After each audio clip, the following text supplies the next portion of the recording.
हाँ, good morning friends.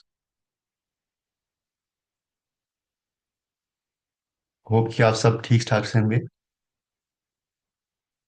Friends, इससे पहले हमने पढ़ा था the house of fame, Geoffrey Chaucer sir की जो हम पोइट्री के वर्क्स को अभी हम कर रहे हैं।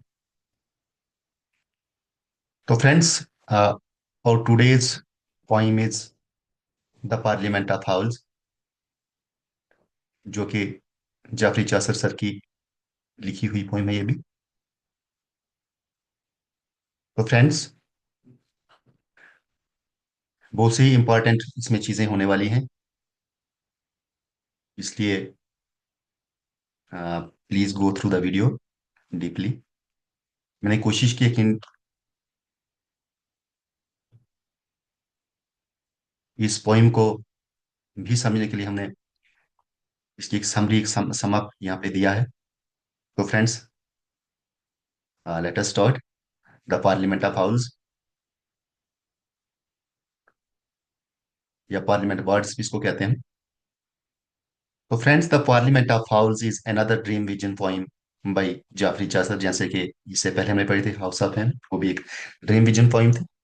तो so friends, this is also a dream vision poem, likely written in the 1380s, 1380 के बीच में लिखी हुई है।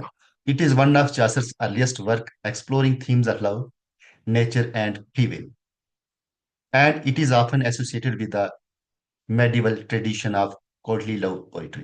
तो कोर्टली लव पोइट्री है, ये एक पोइट्री है जिसमें कोर्टली लव, कोर्ट लव के बारे में एक झलक देखने को मिलती है।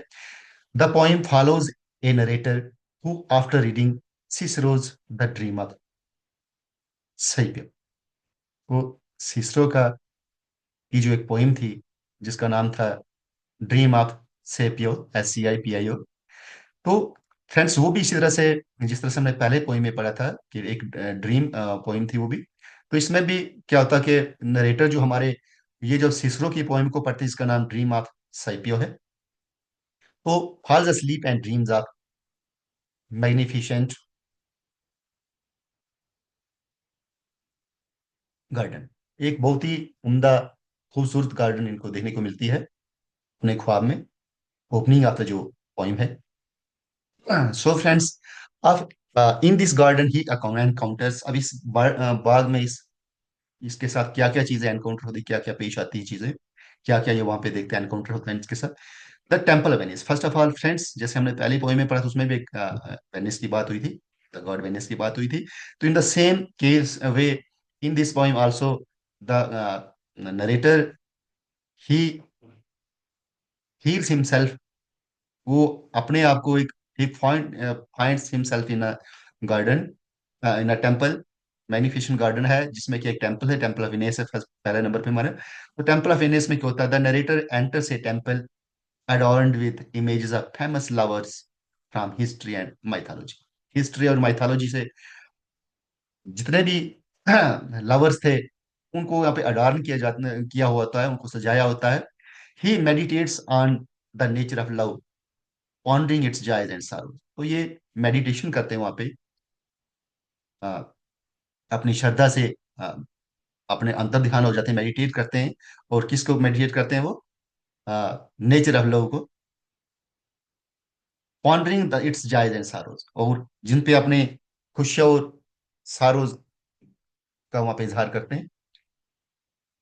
नेक्स्ट फ्रेंड्स, नेक्स्ट जो इसमें पार्ट आता, सीन आता हमारा, the parliament of house,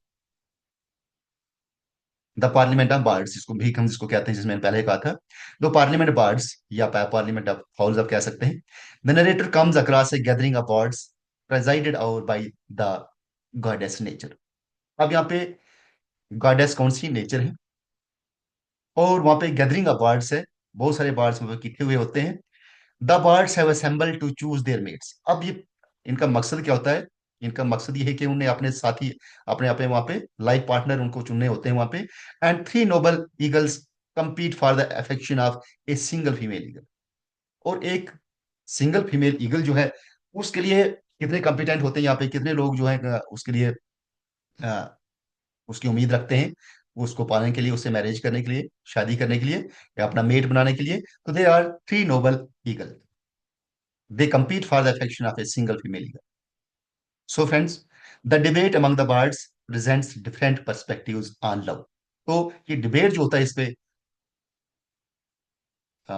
for choosing their males mates, तो एक डिबेट होता है बर्ड्स का, प्रेजेंटिंग डिफरेंट पर्सपेक्टिव, अलग अलग पर्सपेक्टिव होते हैं किस किस का, जैसे of love. Some argue for noble idealize love, कुछ नोबल लव की बात करते हैं, कुछ आइडलाइज लव की बात करते हैं, वाइल अदर्स प्रायोरिटाइज प्रैक्टिकल और इमीडिएट डिजायर, या कुछ फिर इमीडिएट डिजायर होती है जो इंसान की, उन पे बात करते हैं। ये जो वहां पे डिबेट हो रहा था, कहाँ पे, पार्लियामेंट ऑफ बर्ड्स में।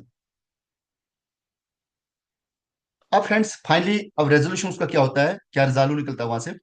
Female eagle rather than choosing a mate immediately asks for more time to decide. तो फ्रेंड्स सबसे, ये जो फीमेल ईगल है, एक फीमेल ईगल है जिसपे थ्री जो ईगल्स हैं कॉम्पिटेंट हैं, उसके लिए compete कर रहे हैं। ये ईगल सोचती है कि नहीं, मुझे इस वक्त, मुझे हरी में, आई शुडेंट बी इन हरी, मुझे जल्दी नहीं करना चाहिए, मुझे अपना डिसाइड करना, जो अपनी जिंदगी का पार्टनर मैंने चुना, जो मैंने मेट चुना है, it will take some time because he has to think, उसको बहुत कुछ सोचना अपने बारे में, या उनकी प्रायोरिटीज के बारे में सोचना है। तो symbolising the importance of free will in matters of love. और ये चीज जो सिंबलाइज करती है कि मैटर्स ऑफ लव में इंसान को कोई भी चीज है उसको प्रायोरिटी कैसे देनी चाहिए, और इसके लिए क्या करना चाहिए, ये डिसीजन जो है बहुत पेशेंस से लेना चाहिए। तो so this is also theme in this, और यही रिजल्ट होता है उसका कि वो फिलहाल के लिए इस चीज को वहां पे रोक देती है, कहती है नहीं, I have to take some time, some more time. तो इस तरह से इंपॉर्टेंस आप फ्री विल भी यहाँ पे फीमेल्स की देखने को मिलती है। Next friends, the birds then celebrate and sing. तो इसी बात पे हो जाता है, उसके बाद सारे बर्ड्स जो वहाँ पे सेलिब्रेट करते हैं, इस बात को मनाते हैं, एग्री कर लेते हैं, और सिंग करते हैं, खुशियां मनाते हैं, marking the arrival of spring. और किसकी खुशी में ये वहाँ पे गाने शुरू हो जाते हैं, बाहर का मौसम आने पे, स्प्रिंग आने पे, बिफोर डिस्पर्सिंग, वहां से चले जाने से पहले वो वहाँ पे एंजॉय करते हैं, गाने वगैरह गाते हैं, सेलिब्रेट करते हैं उस मोमेंट।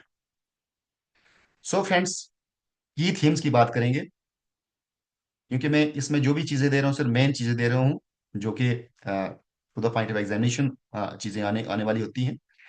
तो की थीम्स इसमें रहेंगे, the nature of love and courtship है। सेकंड थीम है हमारा यहाँ पे, the role of free will in romantic choices. जब ईगल को फ्री विल उसने ली, डिसाइड किया कि मैं इतना जल्दी नहीं करूँ, ये आल्सो शो करता है कि यहाँ पे फ्री विल है किस चीज में, रोमांटिक चॉइसेस में। थर्ड है the harmony and hierarchy of nature, reflecting medieval social structures. तो ये भी एक की थीम है। Next friends, the dream vision as a space. तो ड्रीम विजन है एक space for philosophical allegorical exploration. तो एक्सप्लोर करने के लिए एलिगोरिकल मैटर पैटर्न पे इस चीज को, पॉइंट को दिखाया गया, और साथ में क्या है, ये एक ड्रीम विजन है। तो इस तरह से इसको, इसमें फिलोसफी का भी इसमें स्पेस रखा है कि एक फिलोसफिकल विजन या ड्रीम विजन एक में क्या काम करती है फिलोसफी, तो इसको एक एलिगोरिकल टर्म में एक्सप्लोर किया गया है। So friends, the Parliament of Halls is often associated with the celebration of Saint Valentine's Day। और खास चीज की बात याद रखने वाली इसमें ये है कि वैलेंटाइन डे जो है, जो हर साल फरवरी 14 को मनाया जाता है, सेलिब्रेट किया जाता है। तो ये उसी पोइम से, उसी चीज से निकले, ये हमें देखने को मिलता है। इसकी हिस्ट्री, द 14 फरवरी की जो वैलेंटाइन डे है, जो लो मेड चुनने की अपनी एक परंपरा है, रीति है। तो ये कहाँ से आता है, पार्लियामेंट ऑफ हाउस में ही ये चीज, इस चीज को देखने को मिलता है, ये चीज देखने को मिलती है। तो so friends, the parliament of house is often associated with the celebration of Saint Valentine's Day, contributing to the modern romantic traditions linked with February 14th. Through this light-hearted tone and philosophical undertones, the poem remains a charming and insightful exploration of love and human nature। तो इस तरह से love, free will और decision making, या human love या human nature के बारे में इस पोइम को देखने को हमें मिलता है। So this is an an important poem, romantic poem. बहुत सारे थीम्स इसमें देखने को मिले हमें। तो फ्रेंड्स, इस पोइम को समझने के लिए हमारे पास जो कुछ चीजें, कभी कभी एग्जाम में ऐसा आता है कि लाइंस के माध्यम से हमें वहाँ पे डिसाइड करने को मिलता है कि कौन सा ऑप्शन किसके साथ रहेगा, कौन सी लाइंस किस पोइम में से ली गई, किस, या या पोइम की पहचान हमें कैसे आएगी कि पोइम कौन सी। तो सो फ्रेंड्स, हम पूरी पोइम, तो this is a lengthy poem. So some important lines I have given here. तो so those lines are some opening lines and some closing lines. So friends, first of all, जैसे हमने पहली poem में भी पढ़ा था, the house of fam में भी, कि ये ओल्ड इंग्लिश में लिखी हुई, जिसमें बहुत सारे स्पेलिंग्स जो है डिफरेंट है आज की मॉडर्न इंग्लिश की तरह। तो मॉडर्न इंग्लिश काफी डिफरेंट स्पेलिंग्स है उसमें, या उसका पढ़ने का तरीका भी हो सकता कहीं कहीं पे। ज्यादातर तो प्रोनाउंसिएशन फिलहाल एक जैसी रहने वाली है। So friends, these are the opening lines. The life so short, the craft so long to learn, to assay so hard, to sharp and converge, the dreadful joy always allow that slit so yawn.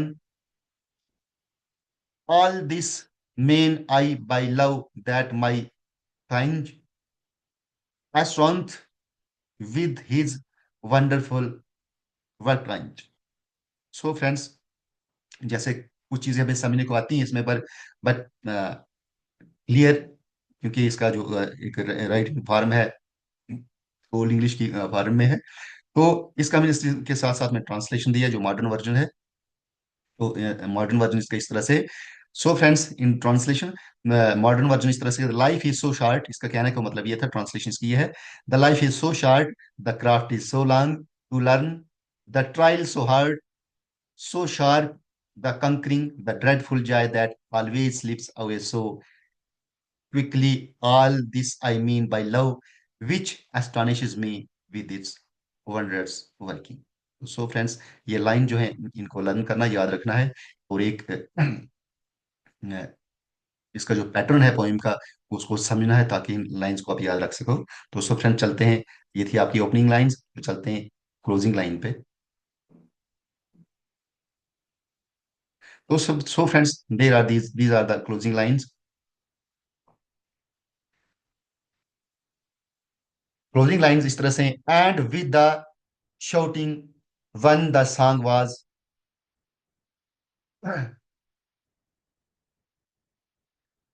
that falls modern at her flight away. I woke and other books took, took me to read upon, and yet I read always. तो so friends, जैसे ये भी old English का ही वही poem है।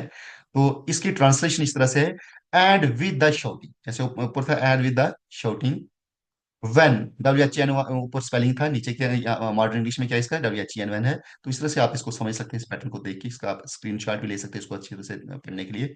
So friends, at with the shouting when the song was done, that the birds made as they flew away, I I awoke and took myself to other books to read upon, and still I read always. और poem इस तरह से ending होती है कि जिस तरह से पहले इसमें स्टार्ट किया था पोइम को पढ़ने से, तो इस तरह से क्या था, जब इसको नींद जागती है फिर से दोबारा से और पोएम, कुछ बुक्स पढ़ने की इच्छा रखते हैं, कुछ और बुक्स पढ़ने की सोचते हैं, to read upon and still read always, और उसके बाद भी इस तरह से वो इनको पढ़ने पढ़ते जा रहे हैं। तो so friends, these were the closing lines. So friends, इस तरह से हमारी ये जो पोइम जो द पार्लियामेंट ऑफ हाउस का हम एक ब्रीफ डिस्क्रिप्शन मैंने आपको दिया था, इंपॉर्टेंट चीजें इसमें दी थी। So friends, thank you for watching this video. So इसकी सीरीज में जल्दी से हम एक और पोइम आपकी नजर रखने वाले हैं, दो पोइम आपकी नजर रखने वाले हैं, उसके बाद हम नेक्स्ट राइटर पे चलेंगे। So friends, thank you very much for being with me. Last में एक रिक्वेस्ट रहेगी फिर से, कि please support me by liking to these videos, commenting on these videos in the comment box, and finally subscribing to my YouTube channel, English Language and Literature with Dr. Vipan. So friends, thank you. Uh, enjoy your learning. Happy learning.